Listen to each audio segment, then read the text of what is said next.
Hello friends, welcome to Centum Tutor PGTRB Commerce Unit 9ல Statistics பார்த்துட்டு இருக்கோம். இன்னைக்கு வந்து Correlation and Regression Theories of Analysis Chi-Square Test Test number 6 பார்க்க போகிறோம்.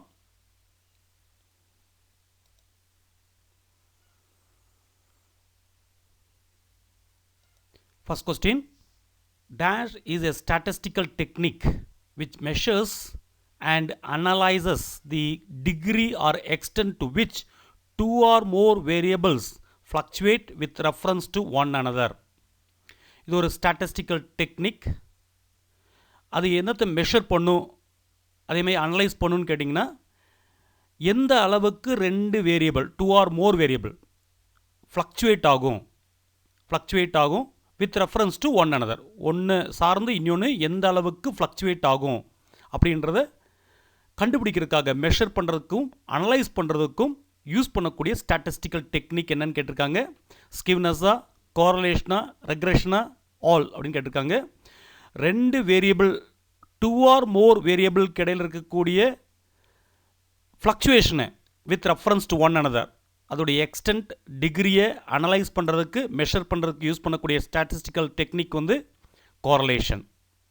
இது கோரலேஷனுடைய டெஃபினேஷன்.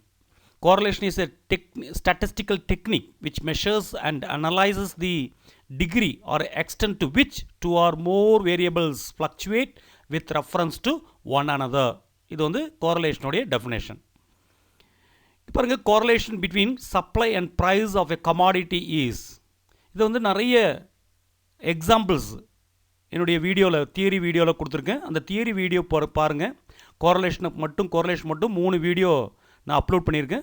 நீங்கள் அந்த கோரலேஷனுடைய 3 வீடியோ நீங்கள் கம்ப்ளீட்டாக பார்த்தீங்கன்னா அது கம்ப்ளீட்டாக இருக்கும். அதில் வந்து நிறைய எக்ஸாம்பிள்ஸ் கொடுத்துருக்கேன். அதில் சில எக்ஸாம்பிள்ஸ் மட்டும்தான் இங்கே கொஸ்டினாக உங்களுக்கு கொடுத்துருக்கேன்.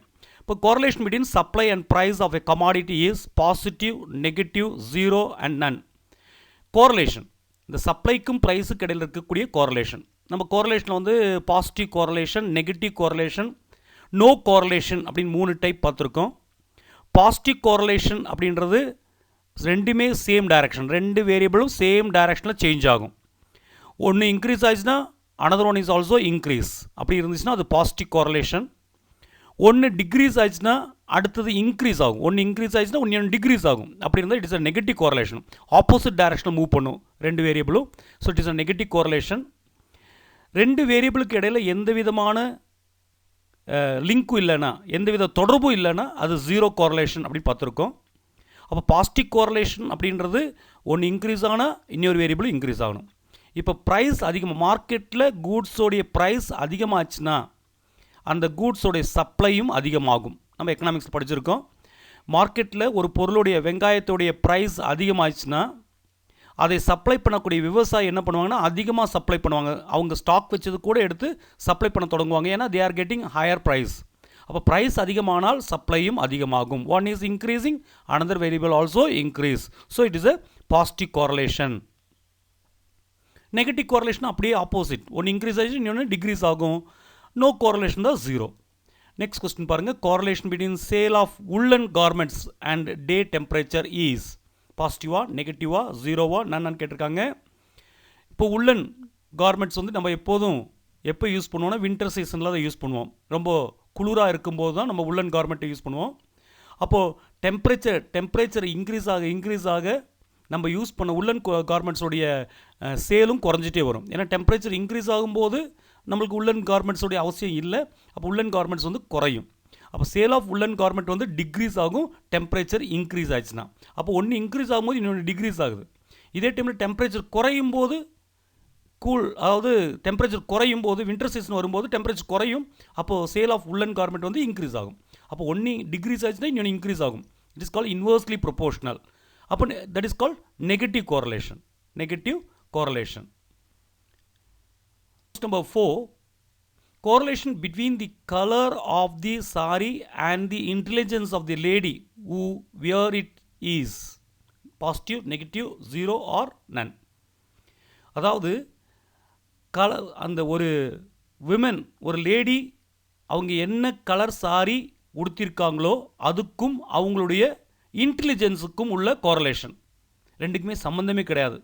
ஒரு லேடி வேர் பண்ணக்கூடிய சாரியோடைய கலருக்கும் அந்த லேடியோடைய இன்டெலிஜென்ஸுக்கும் எந்த தொடர்புமே கிடையாது. அப்போது there is no correlation.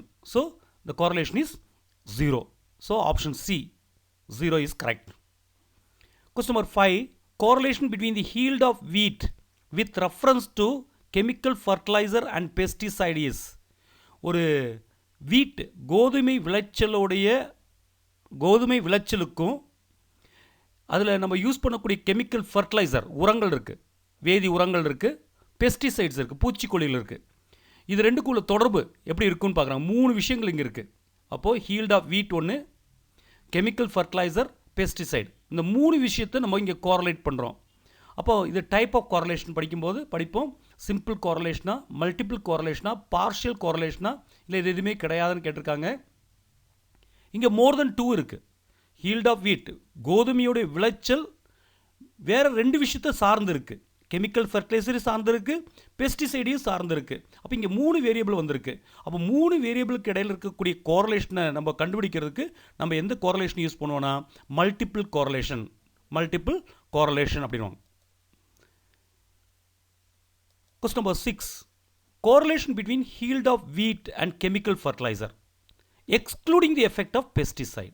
இங்கே பாருங்கள், ஆக்சுவலி ஒரு கோதுமையோடைய விளைச்சல் கெமிக்கல் ஃபர்டிலைசர் உரத்தையும் சார்ந்திருக்கும், பெஸ்டிசைட் பூச்சிக்கொல்லியும் சார்ந்திருக்கும். ஏன்னா பூச்சிக்கொல்லி நம்ம அடிக்கலைன்னா நம்ம எவ்வளோதான் அதிக விளைச்சல் இருந்தாலும் அதெல்லாம் இல்லாமல் போயிடும், அதெல்லாம் பூச்சிகள் வந்து நாசம் பண்ணிடும். அப்போது இங்கே 3 விஷயங்கள் இருக்குது.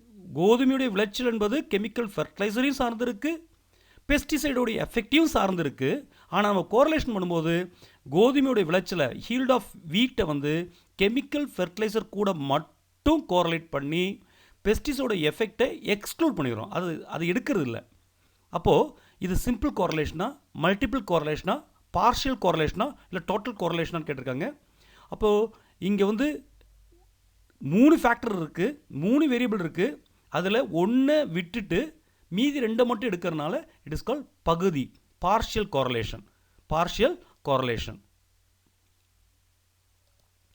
Question number 7 பாருங்கள். When variation in the values of 2 variables have constant ratio, there will be dash correlation between them. இப்போ 2 வேரியபிள் இருக்குது. 2 வேரியபிளுக்கும் நம்ம பார்த்தோம். ஒரு வேரியபிள் இன்க்ரீஸ் ஆகும்போது இப்போ வந்து சப்ளை வந்து ப்ரைஸ் வந்து இன்க்ரீஸ் ஆகும்போது சப்ளையும் அதிகமாகும். ப்ரைஸ் 10 இருக்கும்போது சப்ளை 20ன்னு வச்சுக்கலாம். ப்ரைஸ் வந்து 20 ஆகும்போது சப்ளை வந்து 40 மாறும். இதுக்கெல்லாம் நீங்கள் ரேஷியோ கண்டுபிடிச்சிட்டு வந்தீங்கன்னா, அதாவது சப்ளை பை ப்ரைஸோ இல்லை ப்ரைஸ் பை சப்ளையோ நீங்கள் எல்லாத்துக்கும் நம்ம எடுக்கக்கூடிய எல்லா டேட்டாவுக்கு போட்டு வந்தீங்கன்னா ஒரே ஆன்சர் தான் கிடைக்கும். 10 20னா 20/10 2, அடுத்து 40னா இங்கே 20, 40/20 2, again 2. அப்போ கான்ஸ்டண்ட்டாக வந்துகிட்டே இருக்கும். அப்போ when variation in the values of two variables have constant ratio, அதோட ரேஷியோ வந்து கான்ஸ்டண்ட்டாக இருந்துச்சுன்னா there will be dash correlation between them, non-linear, linear, partial, none அப்படின்னு கொடுத்துருக்காங்க.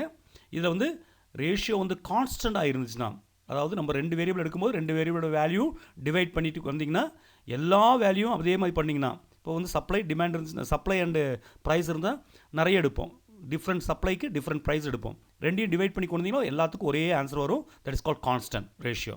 இதுக்கு வந்து லீனியர் அப்படின்னு சொல்லுவோம், லீனியர்.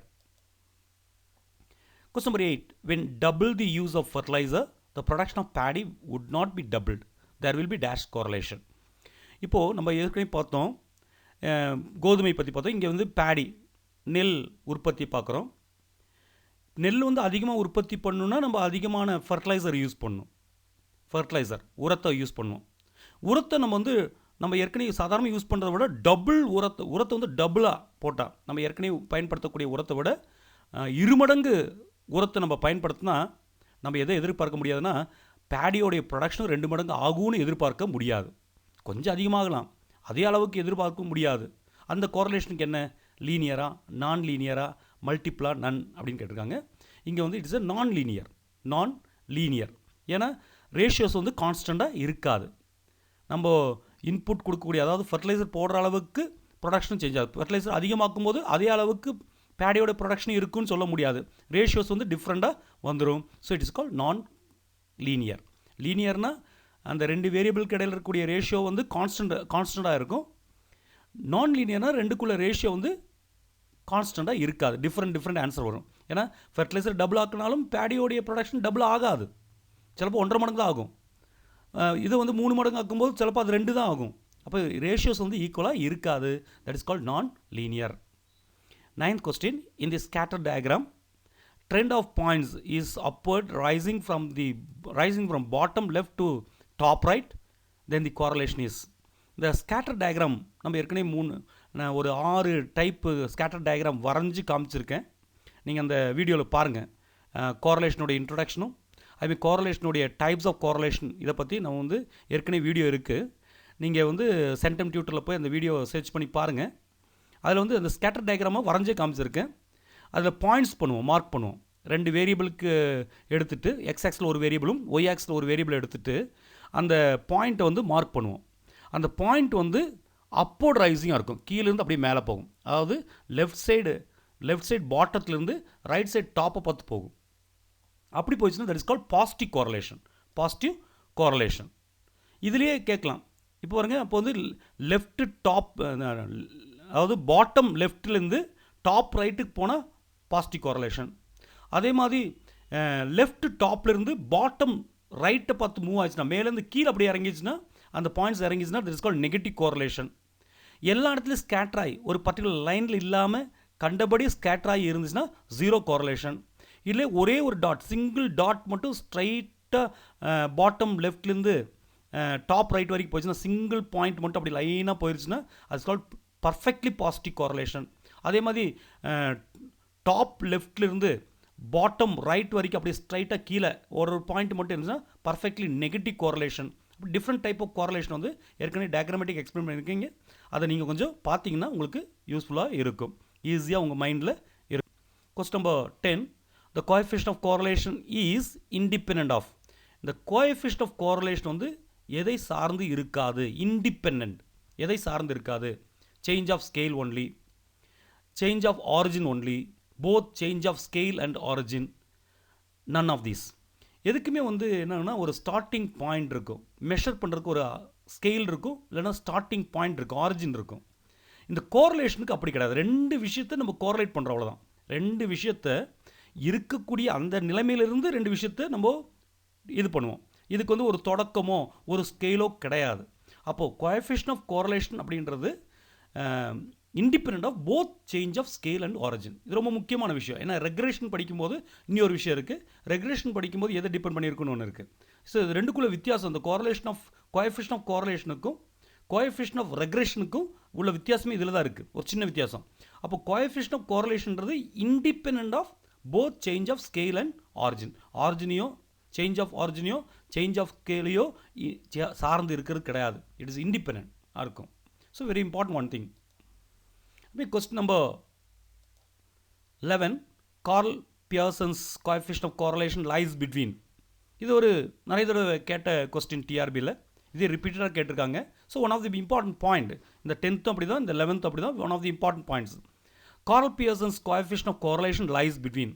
இந்த கோரலேஷன் கோஎஃபிஷியன்ட் வந்து எப்படி, அந்த அளவு எவ்வளோ தூரம் இருக்குது, எந்த லிமிட்குள்ளே இருக்குன்னு கேட்டிருக்காங்க.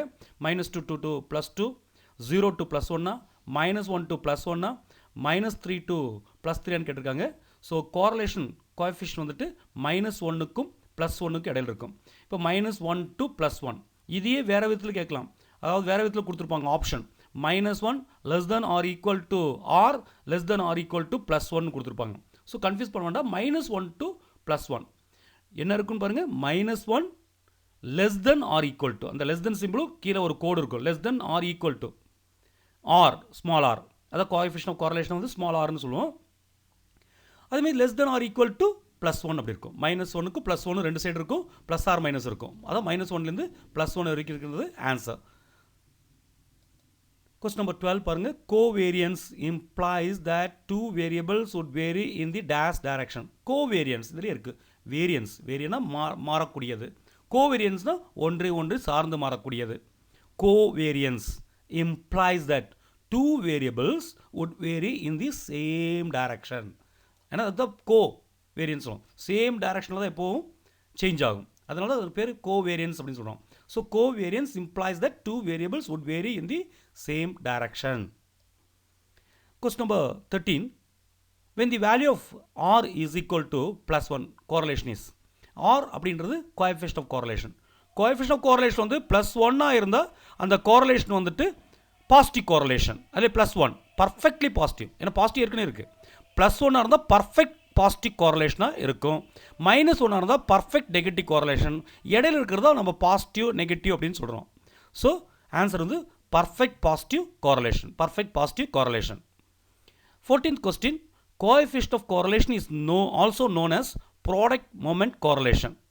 The coefficient of correlation, எந்த coefficient of correlation நம்ம product moment correlation சொல்கிறோம். Carl Pearson coefficient of correlation yeah, Spearman's rank correlation யா, இல்லை ரெண்டையுமே A and B யா நன்னான்னு கேட்டிருக்காங்க. இதில் வந்து ப்ராடக்ட் மூமெண்ட் கோரலேஷன் அப்படின்றத வந்து நம்ம எதை சொல்கிறோன்னா கார்ல் பியர்சன் கோஎஃபிஷியன்ட் ஆஃப் கோரலேஷனை தான் சொல்கிறோம். கார்ல் பியர்சன் கோஎஃபிஷியன்ட் ஆஃப் கோரலேஷனை தான் சொல்கிறோம். 15th கொஸ்டின் பாருங்கள்.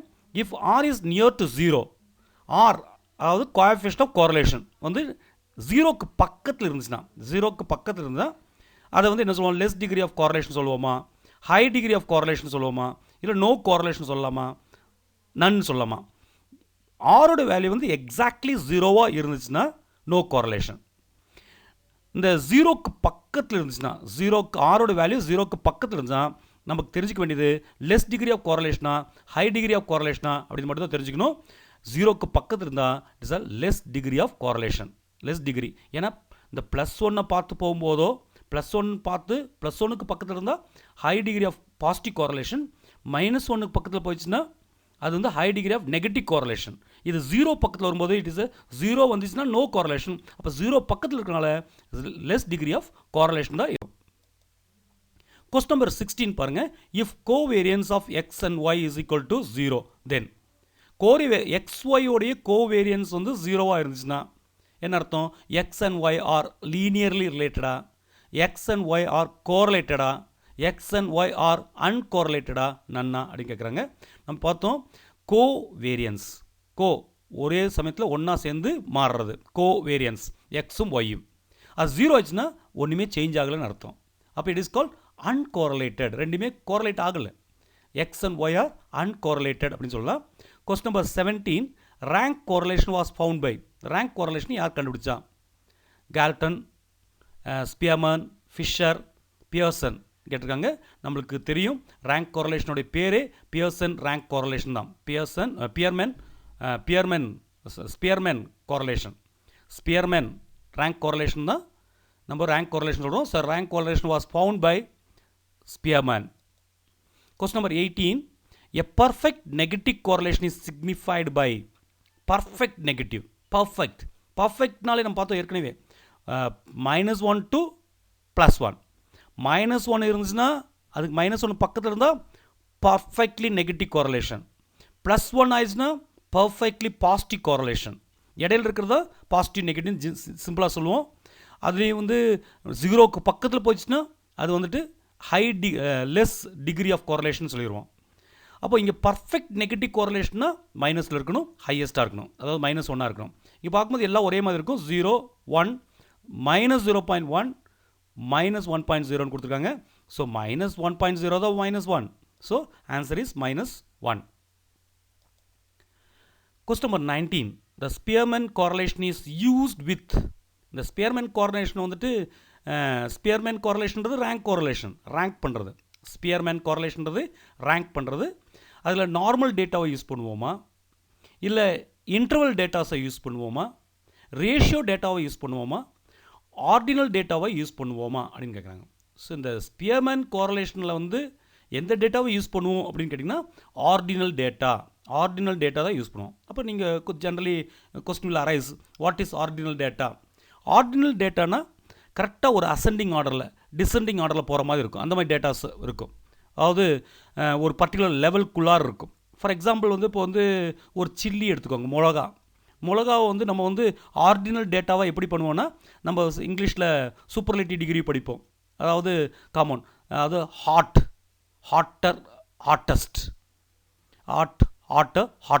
தட் இஸ் அந்த ஆர்டர் இருக்குல்ல, that is called ordinal datas. Ordinal datas அந்த இதில் போகும். ஃபஸ்ட்டு காரம் கம்மியாக இருக்கிறது, காரம் அதை விட கொஞ்சம் அதிகமாக இருக்கிறது, ஹாட், ஹாட்டர், ஹாட்டஸ்ட் அப்படின்னு பார்ப்போம். So that is call ordinal data. அப்போ ஸ்பேர்மேன் கோரிலேஷனில் வந்து இந்த ஆர்டினல் டேட்டாவை தான் நம்ம use. Question number 20, following are the examples of positive correlation except. இதை இங்கே கவனிக்கிறது ரொம்ப கஷ்டம்.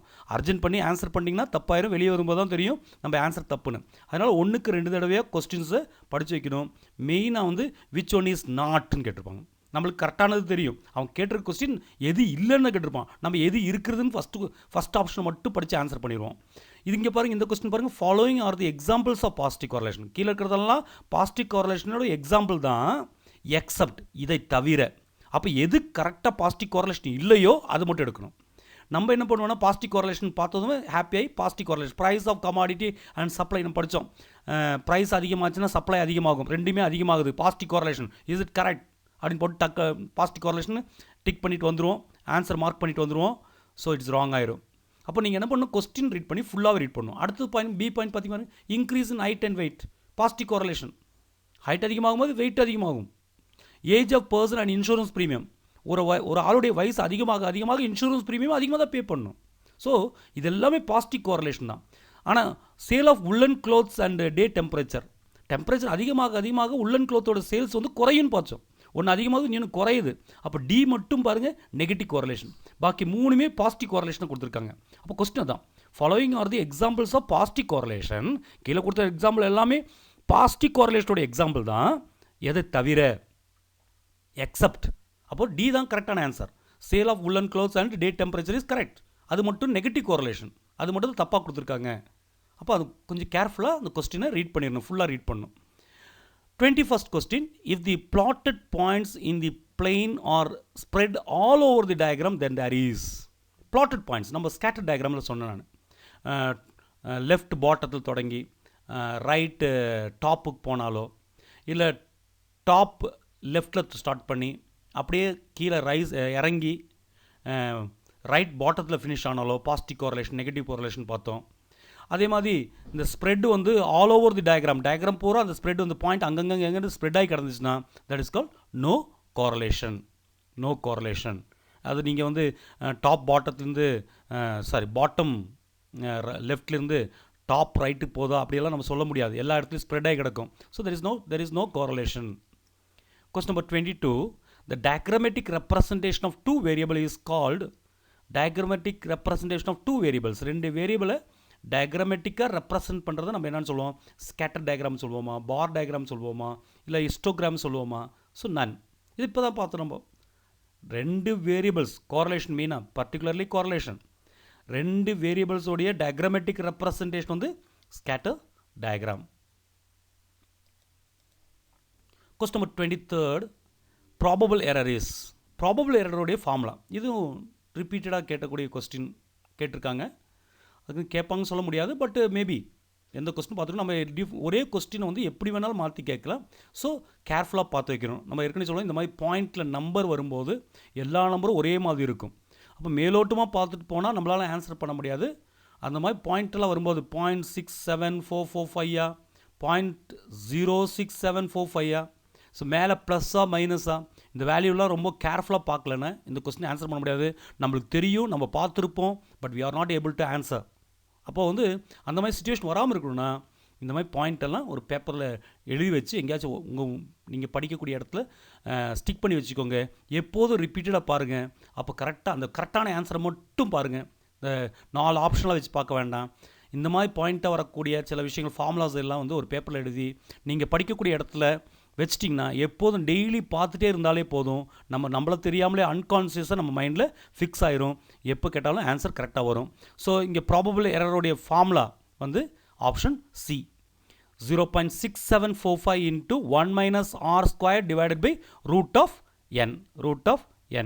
இதுதான் ப்ராபபிள் எரருடைய formula. 0.6745 into 1 - r² divided by root n. That is the formula for probable error. இப்போ 24th question பாருங்க. When correlation is 0.98 and the number of pairs is 8, the probable error is. அப்போ நம்மளுக்கு probable error உடைய question கொடுத்துருக்காங்க. நீங்கள் என்ன பண்ணணும்னு கேட்டால் மேலே ஃபார்முலா தான் பார்த்தோம். ப்ராபபிள் எரரோட ஃபார்முலா பார்த்தோம் 0.6745 into 1 minus r squared. Rன்றது correlation. Correlation given that 0.98. அப்போ 1 minus 0.98 the whole squared divided by root of n. Root of n. n is the number of pair. இங்கே வந்து 8. Root of 8. இதை நீங்கள் substitute பண்ணி answer கண்டுபிடிச்சிடலாம். இப்போ answer வந்து 0.0095 இருக்கு. இது எப்படி போடணும்னு பாருங்க. அந்த 0.6745 அப்படியே வச்சிரணும் into 1 minus r squared. R is given that 0.98 the whole square divided by root of 8. அப்போ 0.6745 into 1 minus 0.98 into 0.98 ரெண்டு தடவை மல்டி பண்ணி 0.96 கிடைக்கும் divided by root of 8 வந்து 2.83. That is equal to 0.6745 into மேலே 1லேருந்து 0.96 மைனஸ் பண்ணிட்டா 0.04 கிடைக்கும் divided by 2.83. இப்போ அந்த 0.04ஐயும் 0.6745ஐயும் மல்டிபிள் பண்ணிங்கன்னா 0.02698 கிடைக்கும் டிவைட் பை 2.83. இதை டிவைட் பண்ணி பார்த்தீங்கன்னா 0.0095. இப்போ இந்த மாதிரி இப்படி எப்படி சார் ஒர்க் அவுட் பண்ணுறது, இந்த மாதிரி பாயிண்டில் இருக்குது, நிறைய நம்பர் இருக்குன்னா, ஸோ டோன்ட் வரி. நீங்கள் என்ன பண்ணணும்னு கேட்டிங்கன்னா இதில் சப்ஸ்டியூட் பண்ணி பாருங்கள். லாஸ்ட்டு பர்ஃபெக்ட் ஆன்சர் அந்த 95ல் பார்க்க வேண்டாம். இங்கே அதில் மெயினாக பாருங்கள் டிஃப்ரென்ஸ் வந்து என்னென்னா அந்த பாயிண்டில் தான் இருக்குது. 0.00, 0.95, 9.5, 95. அப்போது அந்த வேரியேஷன், சின்ன வேரியேஷன் வச்சுட்டு ஒரு சின்ன ஒரு க்ளூ மட்டும் கிடைச்சா போதும். கரெக்டான எக்ஸாக்ட் ஆன்சர் கிடைக்கணும் அவசியம் இல்லை. நீங்கள் அது கரெக்டான ஒரு இது படித்தாலே அதுக்கான ஆன்சர் வச்சுட்டு நீங்கள் இந்த ஆப்ஷனை, கரெக்ட் ஆப்ஷனை சூஸ் பண்ணிக்கலாம். So it is depends upon your ability. நீங்கள் அந்த இடத்துல ப்ரெசன்ஸ் ஆஃப் மைண்டை எப்படி யூஸ் பண்ணுறீங்கன்னு பொறுத்து இருக்குது. So only through practice. 25 relation between the probable error and the standard error. Probable எரருக்கும் ஸ்டாண்டர்ட் எரருக்கும் உள்ள ரிலேஷன் என்ன பாருங்க கொடுத்துருக்காங்க. இதுவும் அதே மாதிரி தான். நீங்கள் வந்து பர்ஃபெக்டாக பார்த்து வைக்கலன்னா it may be goes to wrong இல்லைங்களா, யூ காண்ட் ஆன்சர் கரெக்ட்லி. அப்போ என்ன பண்ணணும்னு கேட்டிங்கன்னா இதெல்லாம் நீங்கள் நோட் பண்ணி வச்சிட்டிங்கன்னா ஈஸியாக இருக்கலாம். ஸோ ப்ராபபிள் எரருக்கும் ஸ்டாண்டர்ட் எரருக்கும் உள்ள ரிலேஷன் வந்து probable error of correlation is equal to 0.6745 into standard error. So option A is the correct answer. பாருங்கள் எல்லாமே அப்படி தான் இருக்குது, எல்லாமே இருக்குது. இந்த இங்கே வந்துட்டு பாருங்கள் இந்த தேர்டு சி கூட பார்த்தீங்கன்னா 0.6475 ஒரு மாதிரி நியர்லி சைக்காலஜிக்கலாக நம்மளை வந்து ஒரு கன்ஃபியூஸ் பண்ணுற மாதிரி இருக்கும். அதனால் ப்ராப்பராக பார்த்து வைக்கணும். 0.6745 இன்ட்டு ஸ்டாண்டர்ட் எரர். இது ஒரு ரிப்பீட்டட் கொஸ்டின். இந்த limit for population correlation coefficients or population correlation கோஎஃபிஷியன்டோடைய லிமிட்ஸ் என்னென்னு கேட்டிருக்காங்க. இந்த ஃபார்முலா அதாவது probable error of correlation plus R minus coefficient of correlation இந்த ஃபார்முலா கொடுத்துருக்காங்க. இதில் எது விச் ஒன் இஸ் கரெக்ட்னு கேட்டிருக்காங்க. The B one is correct. R அதாவது r means coefficient of correlation plus R minus probable error of correlation. So r plus R minus PER. That is a correct option. Question number 27. If R, that is called R means coefficient of correlation. If R is less than probable error, then இப்போ பாருங்கள் நல்ல ஒரு இதில் வந்து ஒரு சின்ன ஒரு பெரிய ஃபார்முலாலாம் கிடையாது. நம்ம லாஜிக்காக கொஞ்சம் திங்க் பண்ணாலே நம்மளால் சொல்லிக்க முடியும். இப்போ ப்ராபபிள் எரர், ப்ராபபிள் அதாவது எரர்னால் உங்களுக்கு தெரியும் தவறு. ப்ராபபிள் எரர்னா எரர் வர்றதுக்கான சாத்தியம். ஒரு நம்ம கால்குலேஷன் போடும்போது தப்பு வரலாம். ஒரு சின்ன லெவலில் ஒரு வேரியேஷன் வரும். நம்ம வேரியேஷன் எப்போதுமே போடுவோம் 0.095 அந்த ஒரு சின்ன ஒரு வேரியேஷன் வரும் நம்ம கால்குலேட் பண்ணுவோம். இங்கே பாருங்கள் ஆர்ன்றது கோஎஃபிஷியன்ட் ஆஃப் கோரிலேஷன். அந்த கோஎஃபிஷியன்ட் ஆஃப் கோரிலேஷனில் வரக்கூடிய ஒரு சின்ன எரர் தான் ப்ராபபிள் எரர். அப்போ ப்ராபபிள் எரர் தான் சின்னதாக இருக்கணும். கோஎஃபிஷியன்ட் ஆஃப் கோரிலேஷன் வந்து பிக்கராக இருக்கணும். இங்கே பாருங்கள் கோஎஃபிஷியன்ட் ஆஃப் கோரிலேஷன் வந்துட்டு எரரை விட கம்மியாகும். அப்போ எரர் வந்து நம்ம கண்டுபிடிச்ச ஆன்சரோட பெரிய எரர் அப்படி வர்றதுக்கு சான்ஸே இல்லை. அப்போ கோரிலேஷன் கண்டுபிடிச்சது தப்பு, நம்ம கோரிலேஷன் தப்பு, எரர் தான் பெருசாக இருக்குது. அப்போ correlation is not at all significant, correlation is definitely significant, nothing can be calculated, all the அபோவ்னு கொடுத்துருக்காங்க. இங்கே வந்து correlation is not at all significant, கோரிலேஷன்றதே தப்பு. ஏன்னா error is bigger, probable error வந்து பெருசுன்னு கொடுத்துருக்காங்க. Greater than r is less than PE. அப்போது அது இந்த லாஜிக்கில் அதை பார்த்தாலே தெரியும் கோரிலேஷன் வந்து லெஸ்ஸாக இருக்குது, எரரை விட லெஸ், எரர் தான் பெருசாக இருக்குது. ஸோ அதே தப்பு. அப்போ இட் இஸ் நாட் சிக்னிஃபிகண்ட் கிடையாது. Question number 28 பாருங்கள். If R is greater than 6 times probable error PE தேன், அப்போ வந்து இங்கே பாருங்கள் கோஎஃபிஷியன்ட் ஆஃப் கோரிலேஷன் R வந்து கிரேட்டராக இருக்குது, 6 டைம் ப்ராபபிள் எரரை விட ப்ராபபிள் எரருடைய 6 டைம்ஸை விட கோஎஃபிஷியன்ட் ஆஃப் கோரிலேஷன் வந்து கிரேட்டராக இருக்குது. அப்போ இங்கே வந்து கரெக்டாக தான் இருக்குது. அப்போ correlation is not at all significant கிடையாது. Correlation is definitely significant. இங்கே டெஃபினட்டாக சிக்னிஃபிகண்ட்டாக தான் இருக்கும். So the option B correlation is definitely significant தான் சொல்லக்கூடிய விதத்தில் இருக்கும், முக்கியத்துவமாக இருக்கும். கொஸ்டின் நம்பர் 29 பாருங்கள். Probable error is meaningful only when. இந்த ப்ராபபிள் எரர் வந்து மீனிங்ஃபுல்லாக இருக்கும் எப்போ? the data must have been drawn from normal population. Normal பாப்புலேஷன்லேருந்து டேட்டாவை எடுத்தால் இது மீனிங்ஃபுல்லாக இருக்குமா? இந்த செலக்டட் சாம்பிள் அப்சர்வேஷன் நம்ம செலக்ட் பண்ணியிருப்போம். அது எப்படி ஒப்டைன் பண்ணியிருக்கணும், எப்படி கிடச்சிருக்கணும்னு கேட்டிங்கன்னா ரேண்டம் சாம்பிளிங் மெத்தடில் கிடச்சிருக்கணும். ரேண்டம் சாம்பிளிங் மெத்தடில் கிடச்சிருந்தால், இல்லை போத் ஏ அண்ட் பிஆர் ரெண்டுமே கரெக்டாக, ரெண்டுமே இருந்தால் மீனிங்ஃபுல்லாக இருக்குமா? இல்லை ஃபஸ்ட் ஒன் மட்டும் இருந்தால் மீனிங்ஃபுல்லாக இருக்குமா? செகண்ட் ஒன் மட்டும் இருந்தால் மீனிங்ஃபுல்லாக இருக்குமா? இல்லை ஏயும் பியும் ரெண்டுமே இருந்தாலும் மீனிங்ஃபுல்லாக இருக்குமா? நன் ஆஃப் தீஸ்ன்னு கேட்டிருக்காங்க. ஒரு ப்ராபபிள் எரர் மீனிங்ஃபுல்லாக இருக்கிறதுக்கு இந்த ரெண்டு கண்டிஷனும் ஃபுல்ஃபில் பண்ணணும். அதாவது டேட்டாவை வந்து நார்மல் பாப்புலேஷன்லேருந்து தான் ட்ரா பண்ணியிருக்கணும். அதே மாதிரி சாம்பிள் அப்சர்வேஷனை செலக்ட் பண்ணும்போது அது எப்படி ஒப்டைன் பண்ணியிருக்கணும்னு கேட்டிங்கன்னா ரேண்டம் சாம்பிளிங் மெத்தடில் தான் ஒப்டைன் பண்ணியிருக்கணும். அப்படி ரெண்டுமே இருந்தால் மட்டும்தான் ஒரு ப்ராபபிள் எரர் மீனிங்ஃபுல்லாக இருக்கும். So the option C both A and B are correct. Question number 30. The square of the coefficient of correlation. Square of the coefficient of correlation. Coefficient of கோரிலேஷன்றது ஆர், ஆரோட ஸ்கொயர், ஆர் ஸ்கொயர் அப்படின்னா என்ன?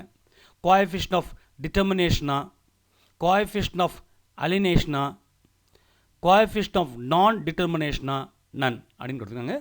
இந்த square of the coefficient of correlation, இந்த கோரிலேஷனுடைய square, coefficient of கோரிலேஷனுடைய square, r square வந்து coefficient of டிட்டர்மினேஷனுடைய ஃபார்முலா அது. அப்போ coefficient of determination is equal to R square. அதாவது இந்த கோஎஃபிஷியன்ட் ஆஃப் கோரிலேஷனுடைய ஸ்கொயர்டு தான் coefficient of determination. The ratio of the explained variance to the total variance. Explained varianceக்கும் total வேரியன்ஸுக்கும் இடையில் இருக்கக்கூடிய ரேஷியோ, அதாவது சிம்பிளாக சொல்கிறதா இருந்தால் explained variance divided by total variance, அதுதான் நம்ம இப்போ தான் பார்த்தோம். That is called r squared. R squared என்ன? Coefficient of determination. So what is coefficient of determination? R squared. That is equal to explained variance divided by total variance. So the correct option is coefficient of determination. Question number 32. Coefficient of non-determination is. Non-determination is r squared. R squared already நம்ம மேலே பார்த்துட்டோம். Square of the coefficient of correlation. Square r squared is coefficient of determination பார்த்தோம். 1 minus r squared அடுத்த option.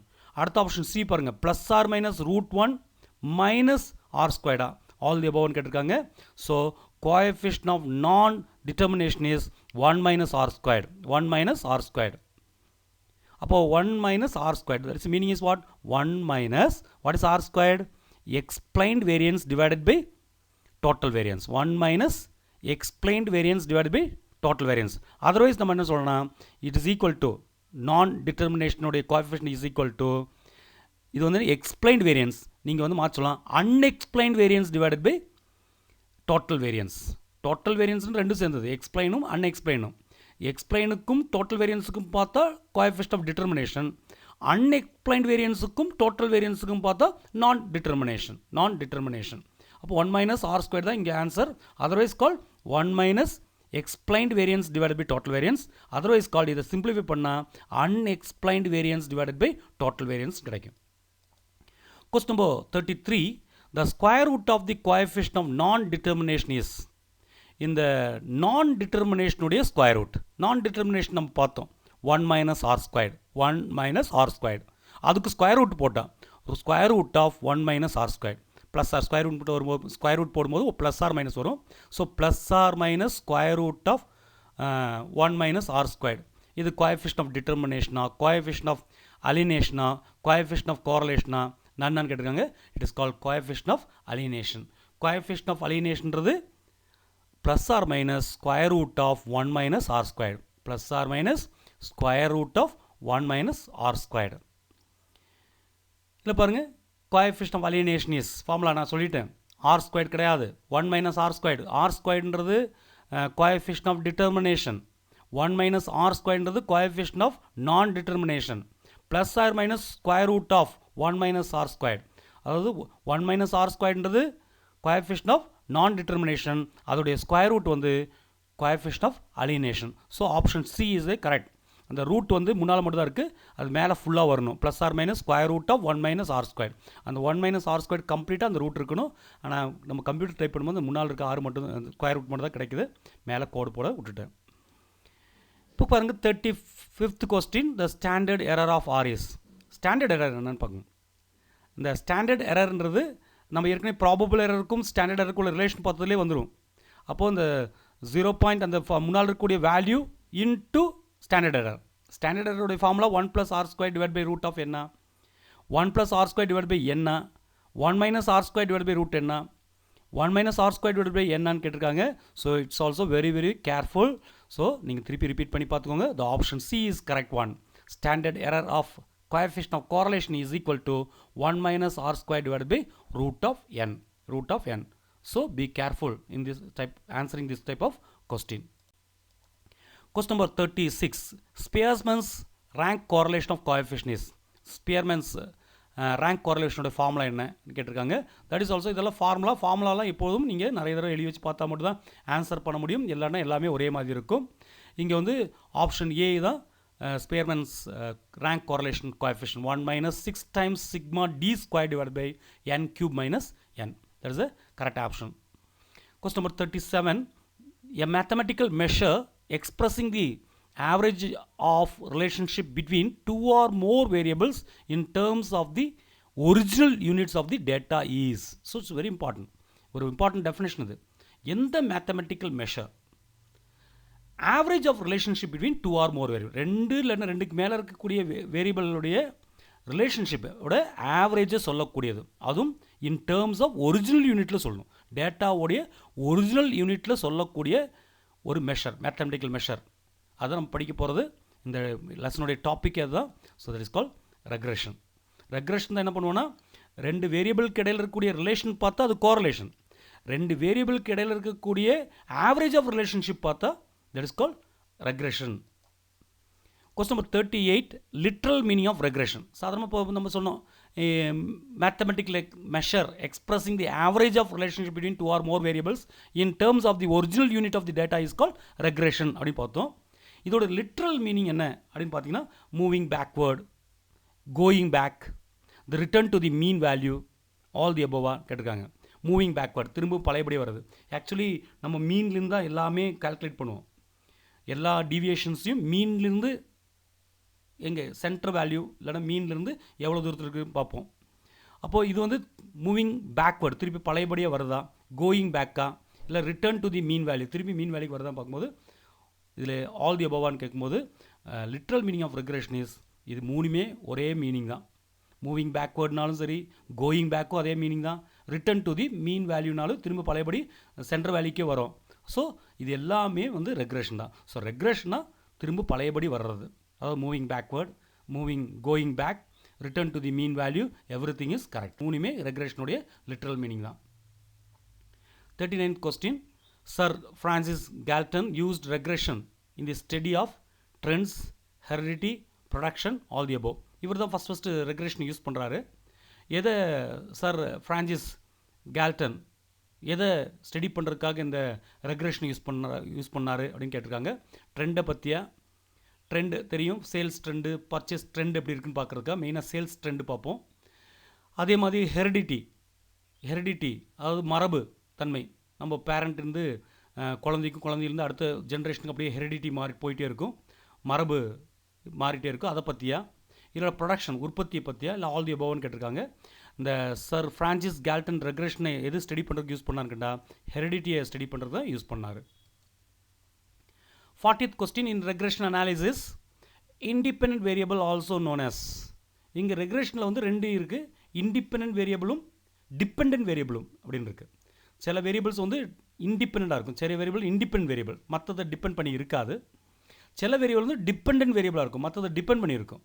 இதில் வந்து independent வேரியபிளை நம்ம எப்படி சொல்லுவோம், ரெக்ரெசர், ப்ரிடிக்டர், எக்ஸ்பிளனேட்டர் அப்படின்னு சொல்லுவோம். எக்ஸ்பிளனேட்டர் அப்படின்னு சொல்லுவோமா, இல்லை ஆல் தி அபவ், இது எல்லாமே கரெக்டானு கேட்டால் இது எவ்ரி திங் இஸ் கரெக்ட்.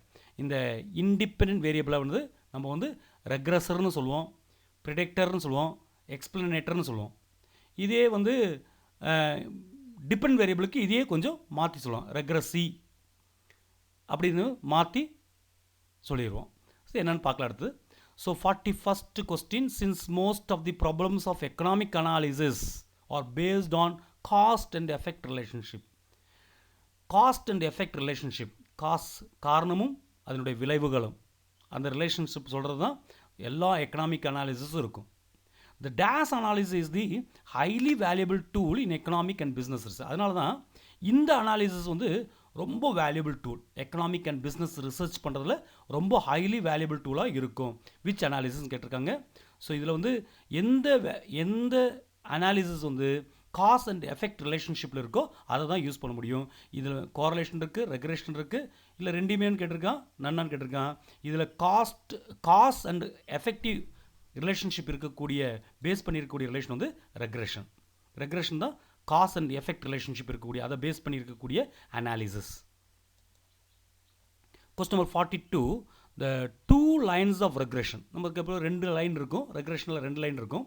அந்த 2 ரெக்ரெஷன் லைனும் இன்டர்செக்ட் ஆகும் ஒரு point at the dash value of the variables. அந்த வேரியபிளுடைய ஒரு பர்டிகுலர் வேல்யூவில் 2 ரெக்ரெஷன் லைன்ஸும் intersect, that is called best fit. 2 lines of regression, that is best fit, intersect at the dash value of the variable. எந்த வேல்யூவில் போய் intersect ஆகும், ஒன்று கட் பண்ணும். இந்த 2 லைனும், இந்த 2 ரெக்ரெஷன் லைனும் எந்த பாயிண்டில், எந்த வேல்யூவில் ஒன்று கட் பண்ணும், இன்டர்செக்ட் பண்ணும், வெட்டி கொள்ளும் அப்படின்னு கேட்டிருக்காங்க. மீடியன்லையா, மீன்லையா, மோட்லையா, இல்லை இது எதுலேயுமே கிடையாதுன்னு கேட்டிருக்காங்க. ஸோ சிம்பிள், இட்ஸ் அ மீன். இந்த 2 ரெக்ரெஷன் லைனும் மீனில் வந்து இன்டர்செக்ட் பண்ணும், ஒன்று கட் பண்ணிக்கும். 43rd question, the smaller is the angle between the 2 regression lines, the dash is the degree of correlation between the variables. இப்போ நம்ம 2 ரெக்ரெஷன் லைன் இருக்கும், அந்த மீனில் போய் ரெண்டுமே ஒன்று கட் பண்ணும். கட் பண்ணும்போது இடையில ஒரு ஆங்கிள் ஃபார்ம் ஆகும். அந்த ஆங்கிள், அந்த 2 ரெக்ரெஷன் லைனுக்கு இடையில இருக்கக்கூடிய ஆங்கிள் ஸ்மாலர் ஆயிடுச்சுன்னா அந்த 2 வேரியபிள்ஸ்க்கு இடையில இருக்கக்கூடிய கோரலேஷன் எந்த அளவுக்கு இருக்கும்? ஸ்மாலராக இருக்குமா, கிரேட்டராக இருக்குமா, இல்லை ஜீரோவாக இருக்குமா, நன்னாக இருக்குமா? ஆங்கிள் கம்மியாச்சுன்னா ரெக்ரெஷன் வந்து கிரேட்டராக இருக்குன்னு அர்த்தம். ஏன்னா ஆங்கிள் கம்மியாச்சுன்னா the lines comes closer, அதனால் கிரேட்டர் கோரலேஷன் இருக்கும். 44th question, when the coefficient of correlation between 2 variables is 0, coefficient of correlation between 2 variables, 2 வேரியபிளுக்கு இடையில் இருக்கக்கூடிய கோரலேஷன், coefficient of correlation வந்து 0 ஆச்சுன்னா ரெக்ரெஷன் லைன் பிகம் என்ன ஆகும்? கோரலேஷன் 0 ஆச்சுன்னா ரெகுலேஷன் ஆகும். பேரலல், அந்த 2 ரெகுலேஷன் லைனும் பேரலல் டு ஈச் அதர் ஆயிருமா, பர்பண்டிகுலர் டு ஒன் அனதர் ஆயிருமா, எய்தர் பர்பண்டிகுலர் ஆர் பேரலாகவும் இருக்கலாம், இல்லை பர்பண்டிகுலராகவும் இருக்கலாமா, நெய்தர் பர்பண்டிகுலர் நார் பேரலாகவும் இருக்காது, பர்பண்டிகுலராகவும் இருக்காதுன்னு சொல்கிறாங்க. நம்ம இப்போ தான் டிஸ்கஸ் பண்ணோம், 2 ரெக்ரெஷன் லைனும் ஒரு பர்டிகுலர் பாயிண்டில் போய் கட் பண்ணும், அதாவது இன்டர்செக்ட் பண்ணும். எந்த பாயிண்ட் பார்த்தோம்? மீனில் போய் கட் பண்ணும். இப்போது கட் பண்ணும்போது 2 லைன் இப்படி கட் பண்ணிட்டு இருக்கும்போது இடையில ஆங்கிள் ஃபார்ம் ஆகும். அந்த ஆங்கிள் ஸ்மாலராக இருந்துச்சுன்னா கோரலேஷன் கிரேட்டராக இருக்கும்.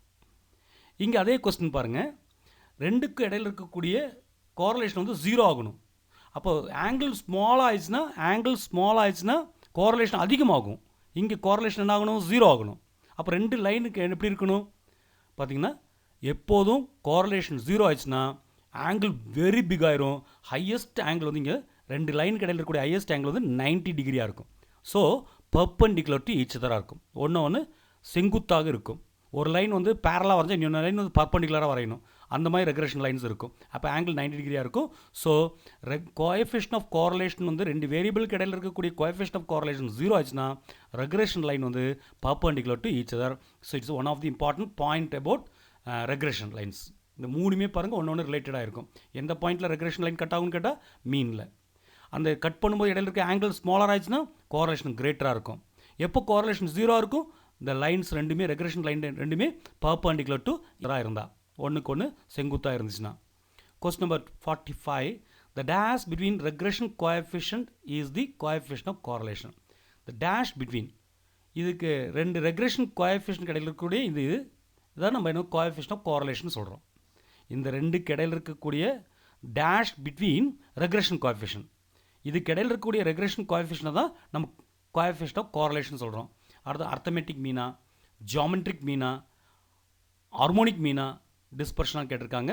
So geometric mean. So geometric mean அப்போது ரெண்டு ரெக்ரெஷன் கோஎஃபிஷியன்ட் தெரியும், ஆர் எக்ஸ்ஒயும் ஆர் அதாவது ஆர் ஒய்எக்ஸும். இது ரெண்டையும் மல்டிபிள் பண்ணி ஸ்கொயர் ரூட் கண்டுபிடிச்சா கிடைக்கிறது தான் கோஎஃபிஷியன்ட் ஆஃப் கோரிலேஷன். அதாவது பிஎக்ஸ்ஒய் பிஒய்எக்ஸ்ன்னு சொல்லுவோம். பி ஸ்மால் பி போட்டு எக்ஸ்ஒய்ன்னு போடுவோம். ஸோ பிஎக்ஸ்ஒய் ஒன்று இருக்குது, பிஒய்எக்ஸ்னு ஒன்று இருக்குது. எக்ஸ்ஒய் அடுத்தது ஒய்எக்ஸ் பியில். இது ரெண்டையும் மல்டிபிள் பண்ணி, இது ரெண்டு தான் ரெக்ரெஷன் கோஎஃபிஷியன்ட், இது ரெண்டையும் மல்டிபிள் பண்ணி ஸ்கொயர் ரூட் கண்டுபிடிச்சா நம்மளுக்கு கிடைக்கிறது தான் கோஎஃபிஷியன்ட் ஆஃப் கோரிலேஷன். அதனால் இது வந்து மல்டிபிள் பண்ணி ஸ்கொயர் ரூட் கண்டுபிடிச்சாலே, ரெண்டு வேல்யூவை மல்டிபிள் பண்ணி அதுக்கு ஸ்கொயர் ரூட் கண்டுபிடிச்சாலே that is called geometric mean. So the geometric mean between regression coefficient is the coefficient of correlation. Question number 46. In the regression analysis, if byx is positive, then bxy will be. பாருங்க, byx இது coefficient regression coefficients byx. அதேமாதிரி bxy ஒன்று வந்து பாசிட்டிவாக இருந்தால் இன்னொன்று என்னவாக இருக்கணும்? byx பாசிட்டிவ் ஆச்சுன்னா bxy வந்து என்னவாக இருக்குன்னு கேட்டிருக்காங்க. It also must be positive. இங்கே மட்டும் இப்போ ரெக்ரெஷனில் மட்டும் ஒன்று பாசிட்டிவ்னா அடுத்தது பாசிட்டிவாக தான் இருக்கும், ஒன்று நெகட்டிவ் ஆச்சுன்னா அடுத்தது நெகட்டிவ் ஆகும். அப்போது வந்து என்னென்னு கேட்டிங்கன்னா, இங்கே மட்டும் byx பாசிட்டிவாக இருந்தால் bxyயும் பாசிட்டிவாக தான் இருக்கும் regression அனாலிசிஸில். 47th question. If one regression coefficient is greater than unity, ஒரு ரெக்ரெஷன் கோஎஃபிஷியன்ட் வந்து யூனிட்டியை விட ஒன்றை விட அதிகமாக இருந்தால் other regression coefficient must be greater than யூனிட்டியா, லெஸ் தென் யூனிட்டியா, இல்லை ஜீரோவா, ஈக்குவல் டு யூனிட்டியான்னு கேட்டிருக்காங்க. ஸோ இது ஒன்று வந்து யூனிட்டியை விட அதிகமாகிடுச்சுன்னா, ஒன்றை விட அதிகமாக இருந்தால் இன்னொன்று ரெக்ரெஷன் வந்து லெஸ் தென் யூனிட்டியாக இருக்கும், ஒன்றை விட கம்மியாக இருக்கும். அப்போது ரெண்டு ரெக்ரெஷன் கோஎஃபிஷியன்ட் ஆஃப் ரெக்ரெஷன்ஸ் இருக்குது, பிஎக்ஸ்ஒயும் ஒய்எக்ஸும். இதில் ஒன்று வந்து ஒன்றை விட அதிகமாக இருந்தால் இன்னொன்று ஒன்றை விட கம்மியாயிரும். ஒன்று கிரேட்டர் தென் யூனிட்டியாக இருந்தால் இன்னொன்று வந்து லெஸ் தென் யூனிட்டியாக இருக்கும். So keep it your. Question number 48. Arithmetic mean of byx and bxy அது ரெண்டுமே coefficient of regression is dash than the coefficient of correlation. இதோடைய அர்த்தமெட்டிக் மீன், அதாவது ரெண்டையும் ஆட் பண்ணி ரெண்டால் டிவைட் பண்ணால் கிடைக்கக்கூடிய ஆன்சர் வந்து கோஎஃபிஷியன்ட் ஒரு கோரிலேஷனை விட எப்படி இருக்கும்? கிரேட்டராக இருக்குமா, லெஸ்ஸராக இருக்குமா, equal to or greater than or equal to or greater than or equal to இருக்குமா, இல்லை நன்னான்னு கேட்டிருக்காங்க. இது ரெண்டுடைய அர்த்தமெட்டிக் மீன் வந்து எப்போதும் ஈக்குவல் ஆர் கிரேட்டர் அப்படி இருக்கலாம். So greater than or equal to coefficient of correlation.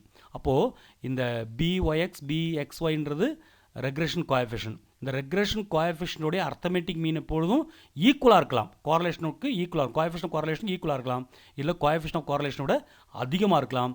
கண்டிப்பாக என்ன ஆகாது, கோரிலேஷன் ஆஃப் கோஎஃபிஷியன்ட்டை விட கோஎஃபிஷியன்ட் ஆஃப் கோரிலேஷனை விட குறைவாகாது. ஞாபகம் வச்சுக்கோங்க, கீழே போகாது.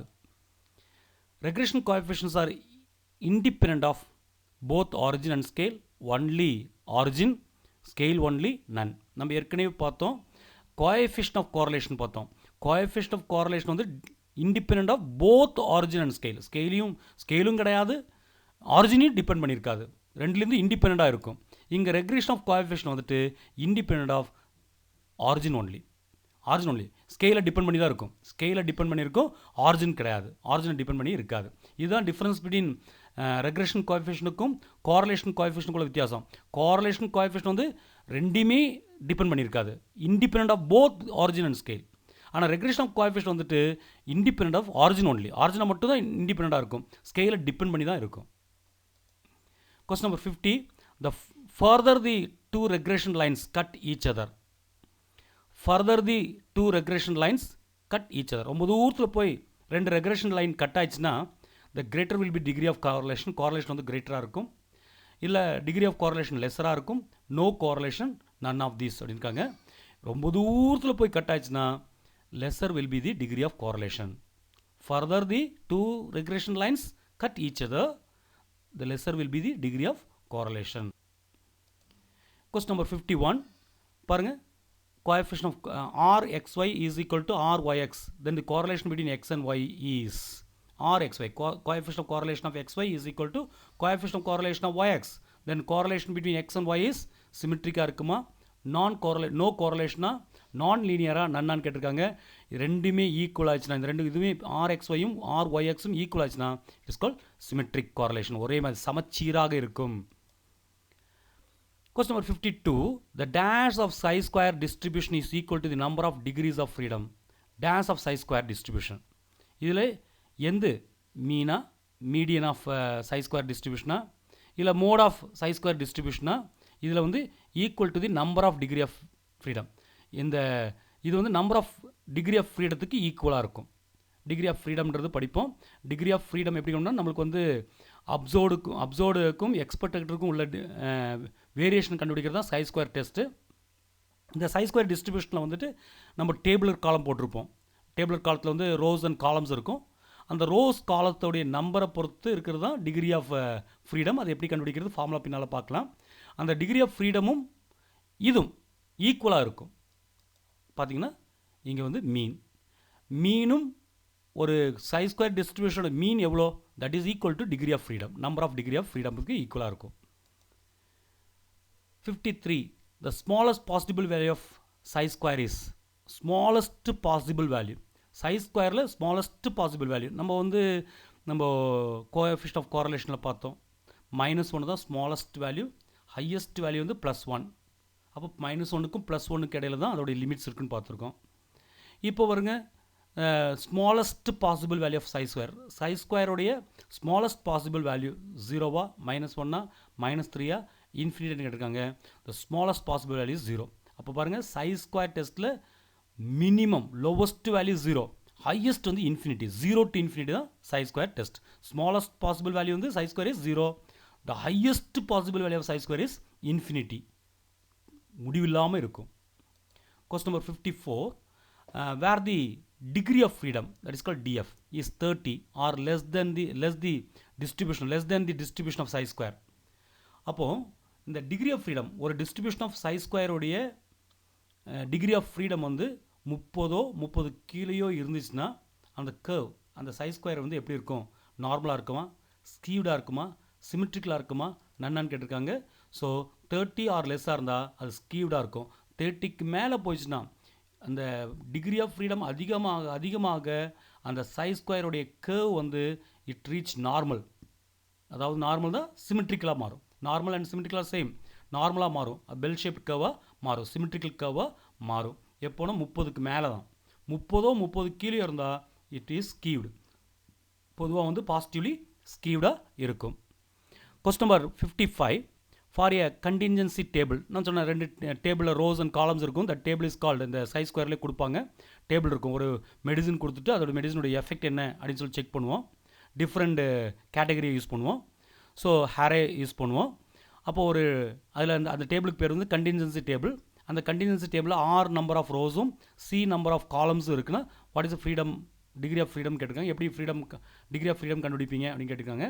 R-1 C-1 R into C R plus C R divided by C. அதாவது Rன்றது ரோ, Cன்றது காலம். இது கண்டுபிடிக்கிற டிகிரி ஆஃப் ஃப்ரீடம் கண்டுபிடிக்கிறதுக்கான ஃபார்முலா வந்து R-1 C-1. Row number of rows -1 into number of column -1. இதை மல்டி பண்ணால் கிடைக்கிறதா இந்த degree of freedom. Question number 56. The mean of the psi square distribution with the degree of freedom 6 is. பாருங்கள், psi square distribution உடைய degree of freedom 6. அப்போ மீன் எவ்வளோ, 4ஆ 6ஆ 8ஆ 10ஆ? இதுக்கு முன்னால் தான் படித்தோம். psi square distribution உடைய அந்த பர்டிகுலர் திங்கும், அதாவது மீனும் டிகிரி ஆஃப் ஃப்ரீடமும் ஈக்குவல். அப்போது டிகிரி ஆஃப் ஃப்ரீடம் 6 ஆச்சுன்னா அந்த சை ஸ்கொயர் டிஸ்ட்ரிபியூஷனுடைய மீனும் ஈக்குவல், தட் இஸ் 6. அதான் 6ஆக இருக்கும். So answer is 6. இப்போ பாருங்கள் question number 57. Psi square is use to analyse. இந்த சை ஸ்கொயர் டெஸ்ட் வந்து எதுக்கு யூஸ் பண்ணுறாங்க? ஸ்கோர்ஸ் அனலைஸ் பண்ணுறதுக்கா, ரேங்க்ஸ் அனலைஸ் பண்ணுறதா, ஃப்ரீக்வன்சி அனலைஸ் பண்ணுறதா, ஆல் தி அபவ்னு கேட்டிருக்காங்க. So psi square is use to analyse frequencies. இந்த ஃப்ரீக்வன்சிஸ் அனலைஸ் பண்ணுறதுக்காக தான் இதை யூஸ் பண்ணுறோம். Question number 58. The shape of the psi square distribution when n is greater than 1. n வந்து greater than 1 இருந்தால் இந்த psi square distribution ஷேப் எப்படி இருக்கும்? நார்மலாக இருக்குமா, ஸ்கீவ்டு ரைட்டாக இருக்குமா, இல்லை ஸ்கீவ்டு லெஃப்டாக இருக்குமா, இல்லை நன் அப்படின்னு கேட்டிருக்காங்க. ஸோ greater than 1 இருந்தால் ஸ்கீவ்டு right. Question number 59. the degree of freedom for the chi-square test contingency table with 4 rows and 4 columns. ஒரு contingency table 4 ரோஸும் 4 columns இருந்தால் what is degree of freedom கேட்டிருக்காங்க. நம்ம ஆல்ரெடி படித்தோம் row minus 1 into column minus 1.